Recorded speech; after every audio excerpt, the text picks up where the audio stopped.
अस्सलाम वालेकुम रहमतुल्लाहि बरकातहू। प्यारे बच्चों, मैं आपका इस्तकबाल करता हूँ अपना यूट्यूब चैनल अल रज़ा मैथमेटिक्स क्लासेस में। आज हम 8वीं जमात का सबक नंबर 12 या मुतग़य्यर मसाबात का मुताला करेंगे। ये हमारी वीडियो नंबर 2 है। हमने वीडियो नंबर 1 में 12.1 का मुताला किया और उसका तारुफ से हम वाकिफ़ हुए। आइए अब हम मश्क नंबर 12.2 के कुछ सवालात इस मश्क में हम इस वीडियो के ज़रिए हम सीखेंगे। तो चलिए यहाँ पर सबसे पहले इबारती जो सवालात होते हैं, इन इबारती सवालात को किस तरह से सॉल्व किया जाता है। याद रखिए, इबारती जो सवाल होता है हमारा, ये हमारा 9th और 10th में भी हमें पूछा जाता है। तो इसलिए हमें इबारती सवालात में किस तरह के सवालात पूछे जाएंगे, चलिए हम उस पर एक नज़र डालते हैं।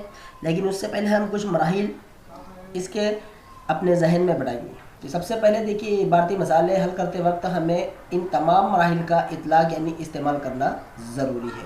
नंबर 1 है हमारे पास जो दिया हुआ सवाल है हमारा, उसे हमें सबसे पहले गौर से पढ़कर समझने की कोशिश करना है। ओके, अगर हमें सवाल समझ में आ गया, उसके बाद फिर हम क्या करते हैं कि यहाँ पर माफ़ी चाहता हूँ, मैं फिर से इसको ये पहली मिसाल थी, हम पहला मराहिल था। अब सेकंड मराहिल हमारा ये है कि जब हमें इबारती मिसाल समझ में आ जाए तो यहाँ पर अब हम एक मुतग़य्यर फ़र्ज़ करेंगे जो हमारी उस मिसाल में दी हुई मालूमात के मुताल्लिक़ हो, यानी जो मिक़दारें हमारी मिसाल में मौजूद रहेंगी उसके मुताल्लिक़ ही हमें मुतग़य्यर का इस्तेमाल करना है। नंबर 3, उसके बाद फिर हम मसावत यानी रियाज़ती सूरत में मसावत बनाएंगे। नंबर 4, हम उसको मुनासिब तरीके से हल करेंगे। नंबर 5, हम उसकी हल मालूम करेंगे। नंबर 6, नतीजे की तस्दीक करेंगे। और नंबर 7, कीमत यानी जो जवाब है हमारा, वो जवाब हम मालूम करेंगे। तो ये 7 मराहिल आपको याद रखना है। एक बात याद रखिए, आपको ये तमाम के तमाम मराहिल 9th 10 में भी इस्तेमाल होने वाले हैं।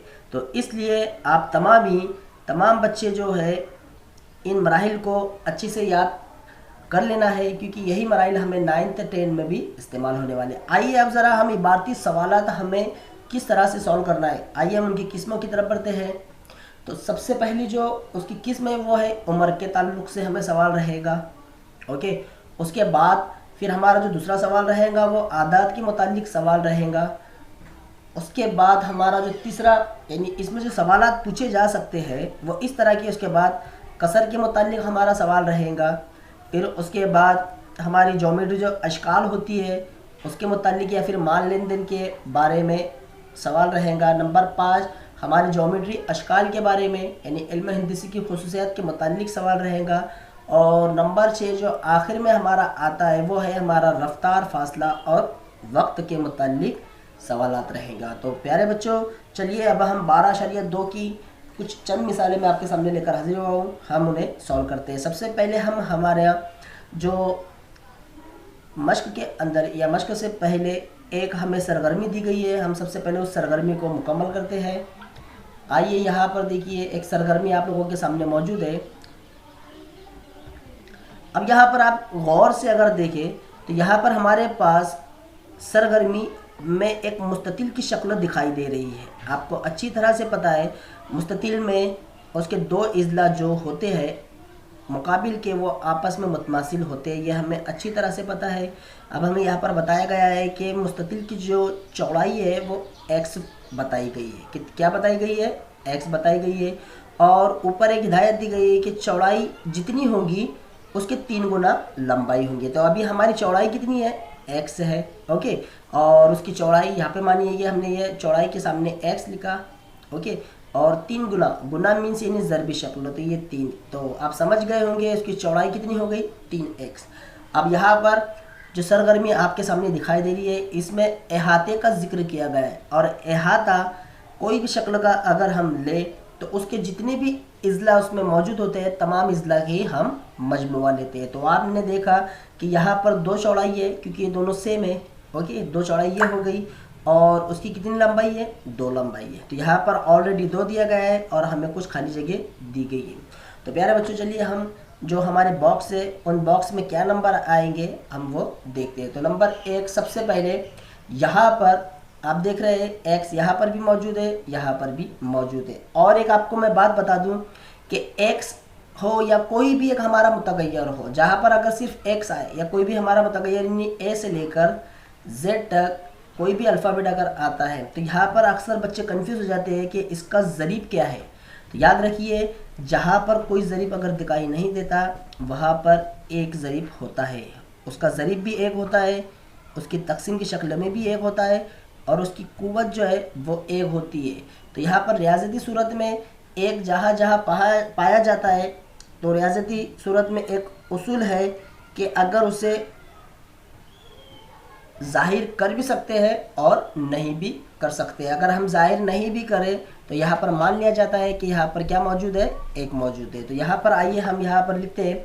तो सबसे पहले हम यहाँ लिखते हैं चौड़ाई। तो यहाँ पर x मौजूद है, तो आपको अच्छी तरह से पता है चौड़ाई में जो खाली जगह वहाँ पर क्या आएगा, 3 आएगा। ओके, इसी तरह से यहाँ पर x मौजूद है, इसकी चौड़ाई क्या है, x है, तो क्या यहाँ पर x आ सकता है, नहीं, यहाँ पर हम लेंगे, इस्तेमाल करेंगे, 1 इस्तेमाल करेंगे।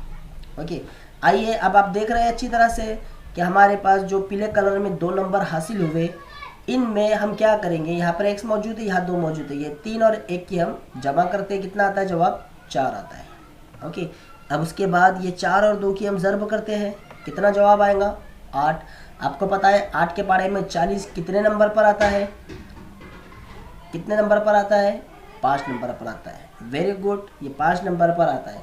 अब आपको पता चल गया है कि x यानी जो चौड़ाई है हमारी वो x कितना हमें हासिल हुआ, 5। तो मुस्ततिल की चौड़ाई हमें मिल गई 5। अब अच्छी तरह से जानते हैं अब मुस्ततिल की हमें क्या, मुस्ततिल की अब हमें क्या देखना है, लंबाई देखना है। तो यहाँ पर इन दोनों के दरम्यान में कौन सा अमल है, ज़र्ब का अमल है। x हम लोगों के पास मौजूद है 5, तो यहाँ पर हम 3 के साथ उसका ज़र्ब करेंगे तो कितना जवाब हमें हासिल होगा, 15। इसलिए मुस्ततिल की लंबाई हमें कितनी हासिल हो गई, 15 हासिल हो गई। मुझे उम्मीद है आपको ये सरगर्मी अच्छी तरह से समझ में आ गई होंगी। आइए अब हम मश्क की तरफ बढ़ते हैं। 12.2 ये हमारे सबक की लास्ट मश्क है। इस सबक में 2 ही मश्क हमें पूछी गई है।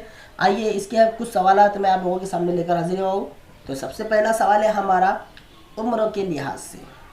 अब यहाँ पर हमें पहले जो हमारी हिदायत थी उस हिदायत के मुतालिक हमें काम करना है। तो हमारी पहली हिदायत ये थी कि जो सवाल दिया हुआ है उसे पहले गौर से पढ़ना है, फिर जो मकदार है उसके अंदर दूसरा पॉइंट था जो मकदारें हैं उसके मुतालिक हमें मुतगय्यर फ़र्ज़ करना है। तो यहाँ पर अभी हम सवाल पढ़ते हैं कि देखिए यहाँ पर माँ की उम्र बेटे की उम्र से 25 साल ज़्यादा है। अब यहाँ पर हम किसे फ़र्ज़ करें, ओके, याद रखिए जब भी हमें सवाल पूछा जाएगा तो वहाँ पर 2 बातों का जिक्र होगा। अक्सर 2 बातों का जिक्र आपको सवाल में पूछा जाएगा। आप 8वीं में पढ़िए या 9वीं में पढ़िए या फिर आप 10वीं में पढ़िए, ओके।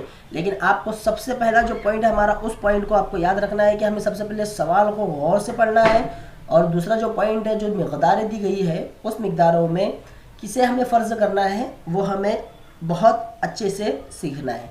तो यहाँ पर देखिए कि माँ की उम्र, ओके, माँ की उम्र तो हमको पता है क्या है कि बेटे की उम्र से 25 साल ज़्यादा है। तो यहाँ पर हमें बेटे की उम्र ये पता नहीं है और सवाल में भी हमें वही मालूम करना है। तो यहाँ पर हम जो फ़र्ज़ करेंगे वो हम फ़र्ज़ करेंगे बेटे की उम्र, ओके। तो चलिए हम बेटे की उम्र को फ़र्ज़ किया कि बेटे की उम्र यानी मौजूदा उम्र कितनी है, x साल है। तो उसके बाद आपको उसकी जो वालिदा है, उसकी माँ जो है, उसकी उम्र भी आपको पता चल जाएंगी।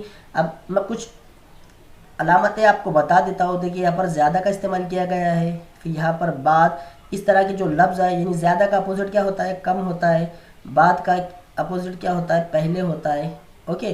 तो याद रखिए जहाँ पर ज़्यादा और बाद इस तरह के लफ्ज़ इस्तेमाल होते हैं तो वहाँ पर जमा की अलामत इस्तेमाल करना है। और जहाँ पर कम, पहले या फिर कब्ल वाले जैसे लफ्ज़ इस्तेमाल होते हैं, ओके, वहाँ पर आपको मनफी वाली अलामत का इस्तेमाल करना है। तो यहाँ पर देखिए कि माँ की उम्र, तो फिर माँ की उम्र कितनी हो जाएंगी, उसके बेटे की उम्र से कितनी ज़्यादा है, 25 साल ज़्यादा है। तो फिर यहाँ पर माँ की मौजूदा उम्र x जमा 25 साल है। यहाँ पर हमें उस बच्चे की भी और उसकी वालिदा की उम्र हमने हासिल कर ली है, ओके। अब आगे हमें हिदायत दी गई है कि 8 साल बाद, कितने साल बाद, 8 साल बाद बेटे की उम्र। ओके, अब 8 साल बाद बेटे की उम्र और माँ की उम्र की निस्बत कितनी हो जाती है, 4/9 हो जाएगी। तो बेटे की उम्र मालूम कीजिए। अब 8 साल बाद, मैंने आपसे कहा बाद मीन से नहीं किया जमा, तो चलिए हम सबसे पहले बेटे की उम्र 8 साल बाद दिखते हैं। तो अभी बेटे की उम्र, मौजूदा उम्र कितनी है, x है, तो फिर 8 साल बाद यानी x जमा 8 हो जाएंगी।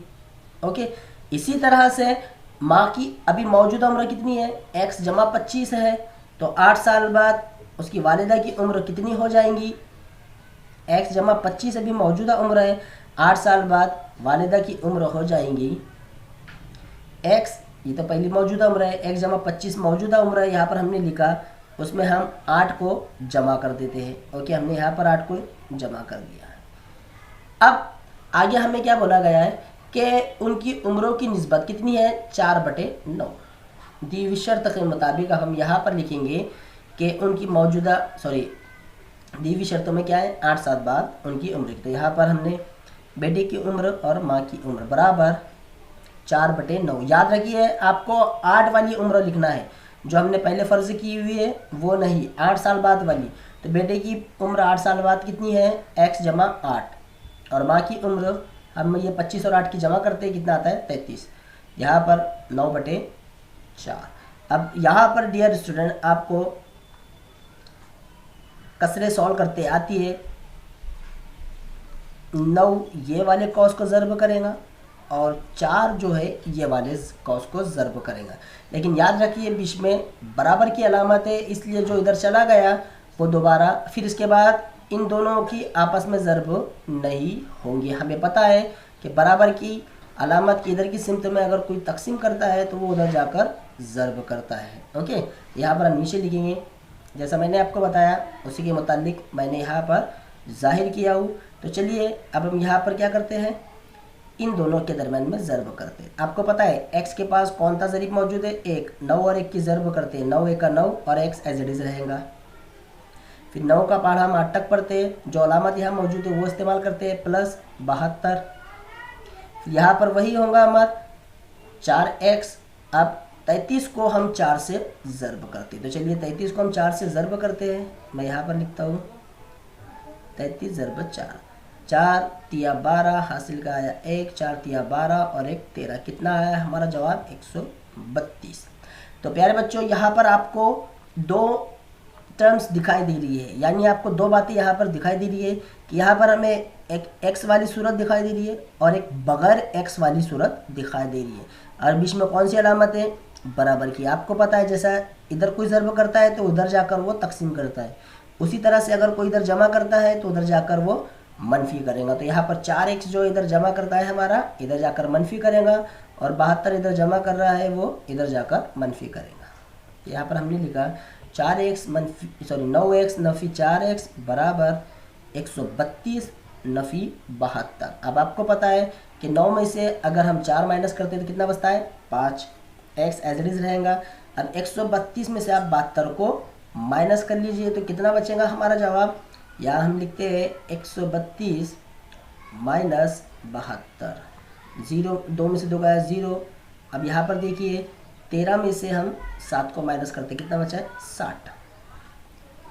ओके, अब 5 इधर ज़रबी सूरत में इधर जाकर तकसीम करेगा। आपको अच्छी तरह से पता है कि 5 के पारे में 60 जो है 12 नंबर पर आता है, यानी 12 पंजे 60। यहाँ पर हम लिखेंगे, इस्तेमाल करते हैं 12 पंजे 60। x बराबर हमें हासिल हो गया 12 पंजे 60। तो हमें क्या मालूम करना था, बेटे की मौजूदा उम्र। तो यहाँ पर हमने बेटे की मौजूदा उम्र x फ़र्ज़ किए थे, इसलिए हम यहाँ पर लास्ट में जुमला लिखेंगे, इसलिए बेटे की मौजूदा उम्र कितनी है, 12 साल है। मुझे उम्मीद है आपको ये सवाल समझ में आ गया होगा। आइए हम अगले सवाल की तरफ बढ़ते हैं। सवाल नंबर 2। हमारा सवाल नंबर 2 जो है वो कसर के ऊपर डिपेंड करता है। तो सबसे पहले कसर क्या होती है, इस सवाल के अंदर थोड़ी सी तरमीम की गई है। ये जो सवाल है हमारे, इस सवाल में तरमीम की गई। क्या तरमीम की गई है कि जहाँ पर नसब नुमा है, याद रखिए जहाँ पर नसब नुमा है उसकी जगह पर शुमार कुनिंदा है। ओके, ये आपको याद रखना है। और जहाँ पर शुमार कुनिंदा है वहाँ पर नसब नुमा का इस्तेमाल किया गया है। तो यहाँ पर कसर की डेफिनेशन हमारे पास आप लोगों को अच्छी तरह से मालूम होंगी कि कसर की डेफिनेशन क्या है, कि शुमार कुनिंदा तकसीम नसब नुमा को हम क्या कहते हैं, कसर कहते हैं। तो आइए यहाँ पर फ़र्ज़ किसे करें। जिस तरह से हमने माँ और बेटे में फ़र्ज़ किया था उसी तरह से हम यहाँ पर भी फ़र्ज़ करेंगे।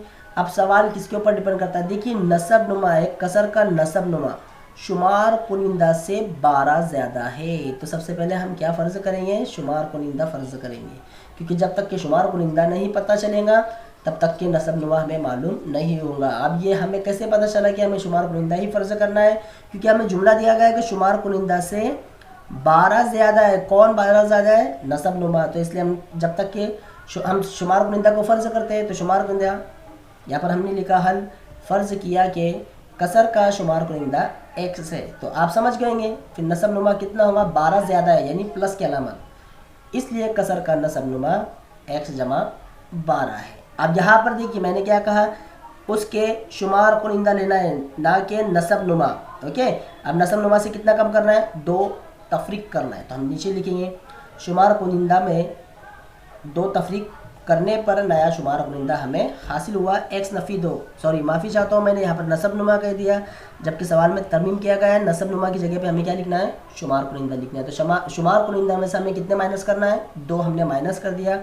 और आगे हमें हिदायत दी गई कि अब नसब नुमा में 7 जमा करने पर, तो आइए अब नसब नुमा में अगर हम 7 जमा करते हैं तो हमें नया नसब नुमा क्या हासिल होगा, ये वाला, क्योंकि पुराना हमारा नसब नुमा क्या है, x जमा 12 है, उसमें आप 7 जमा कर लीजिए, कितना हो जाएगा, x जमा 19। अब दी हुई शर्त के मुताबिक तो यहाँ पर उन दोनों यानी जो कसर है वो किसके बराबर है, 1/2 के। तो शुमार कुनिंदा बटे नसब नुमा बराबर 1/2। आइए फिर हम कौन सी कीमतें रखते हैं, कौन सी कीमतें इस्तेमाल करना है, ये दोनों वाली। ओके, चलिए लिखते हैं हम यहाँ पर, जिस तरह से हमने पहले सॉल्व किया वैसा ही इसे सॉल्व करना है। क्रॉस मल्टीप्लिकेशन करना है इसका। फिर चलिए 2x ये दोनों का आपस में ज़रब होगा, फिर 2 के साथ 2 ज़रब होगा, 4 हो जाएगा। एक जब ज़रब करता है तो पूरा एजरेज जैसा है वैसे रहेगा। ओके, फिर यहाँ पर आपको क्या करना है, x वाले टर्म को x की तरफ, ओके, यहाँ पर 4 मनफी में इधर जाकर मस्बत हो जाएगा। अब 2 में से 1 गया, कितना बचा, 1x, और 19 में अगर हम 4 मिलाते हैं तो कितना जवाब आता है हमारा, 23 जवाब आता है। तो यहाँ पर x बराबर 23/1, तो इसलिए x बराबर कितना हासिल हो गया, 23 हासिल हो गया। तो हमें x की कीमत मिल गई यानी शुमार कुनिंदा हमें पता चल गया। अब हम क्या करते हैं, नसब नुमा मालूम करते हैं। तो चलिए नसब नुमा हम देखते हैं, हमारा नसब नुमा क्या है, x जमा 12 है। ओके, अब चलिए x की जगह पर हम 23 इस्तेमाल करेंगे। अब 23 में 12 जमा कीजिए, कितना होता है, 35 होता है।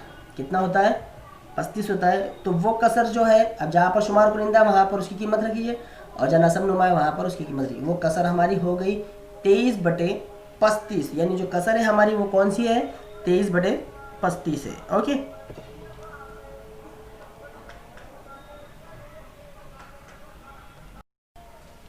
तो प्यारे बच्चों चलिए हम इस वीडियो की तीसरे सवाल की तरफ बढ़ते हैं, जो आखिरी सवाल है हमारा इस वीडियो का। ओके, तो यहाँ पर हमारा जो सवाल है, इसमें सवाल में हमें बोला गया है कि पीतल में तांबा और जस्त का तनासुब, यानी यहाँ पर हमारे पास एक पीतल का बर्तन है जिसके अंदर 2 और धातुओं का इस्तेमाल किया गया है। वो कौन सी है, पहला है तांबा और दूसरा है जस्त। उनका तनासुब कितना दिया गया है, 13 को 7। अब हमारे पास जो 700 ग्राम के, यानी जो पीतल का बर्तन है वो कितने ग्राम का है, 700 ग्राम का है। तो उसमें हमें सिर्फ और सिर्फ जस्त की मिकदार मालूम करना है, यानी पीतल का बर्तन बनाने के लिए जस्त उसमें कितना इस्तेमाल किया गया है। तो यहाँ पर हम सबसे पहले क्या करेंगे कि जस्त को फ़र्ज़ करेंगे कि जस्त हमारा x हम फ़र्ज़ करते हैं, उसे हल में फ़र्ज़ किया कि पीतल में जस्त की मिकदार कितनी है, x है। अब हमें क्या दिया गया है सवाल में कि पीतल में तांबा और जस्त का तनासुब कितना है, 13 को 7 है। ओके, ये 13 को 7 है। अब हम यहाँ पर एक पीतल के बर्तन में तांबा और जस्त है, तो चलिए इसे हम लिखते हैं कि तांबे का वज़न तकसीम जस्त का वज़न बराबर 13 को 7। लेकिन हमने जस्त क्या फ़र्ज़ किया हुआ है, x फ़र्ज़ किया हुआ है, तो यहाँ पर हम लिखेंगे इस तरह से। ओके, तो यहाँ पर x तकसीम की सूरत में है, वो उधर की सिमत में जाकर ज़र्ब करेगा। तो किसके साथ ज़र्ब करेगा? 13 के साथ ज़र्ब करेगा। इससे हमें क्या पता चलेगा कि तांबे का वज़न हमें यहाँ पर हासिल हो गया। तो इसलिए तांबे का वज़न बराबर 13x/7। अब आगे सवाल में हमें क्या बोला गया है, तो चलिए देखिए सवाल। अब यहाँ पर जो दी हुई शर्त है उस शर्त का हमें इस्तेमाल कैसे करना है। तो यहाँ पर शर्त तो कौन सी दी हुई है वो पहचानना भी हमें आना चाहिए। तो यहाँ पर देखिए कि यहाँ पर 700 ग्राम का पीतल है, ओके, और उसमें दो धातें मिली हुई है। तो कौन कौन सी? तांबा और जस्त, ये दो मिला हुआ है। तो आपको अच्छी तरह से पता है जस्त हमें मालूम हो चुका है क्या है, x, और तांबा भी हमें मालूम हो चुका है 13x/7 है। तो कितने ग्राम का हमारा पीतल है? 700 ग्राम का। तो इसलिए अब हम नीचे लिखेंगे दिए हुए, यानी इन दोनों का मजमुआ, ओके, दोनों को मिलाकर ही हमें पीतल का बर्तन हासिल हुआ। तो आपको पता है तांबे का वजन कितना है? 13x/7, और जस्ट क्या है हमारा? x है। तो हम दी हुई शर्त के मुताबिक 700 ग्राम का हमें पीतल हासिल हुआ। देखिए हमने यहाँ पे दोनों की जमा की है, ओके, 700। अब हम इस मसावत को 7 से ज़र्ब करेंगे। 7 से ज़र्ब हम इसलिए करेंगे क्योंकि यहाँ पर जो तकसीम में नंबर मौजूद है वो हमारा 7 है। अब इधर वाले सेक्शन को हम 7 से ज़र्ब करते हैं। देखिए हमने यहाँ पर 7 से ज़र्ब किया, यानी तरफ़ैन है हमारी, एक तरफ़ यानी तरफ़ैन के एक हिस्से को हमने 7 से ज़र्ब कर दिया। अब दूसरे हिस्से को हम 7 से ज़र्ब करेंगे, ओके। अब इसके बाद ये 7 और ये 7 कट हो जाएगा।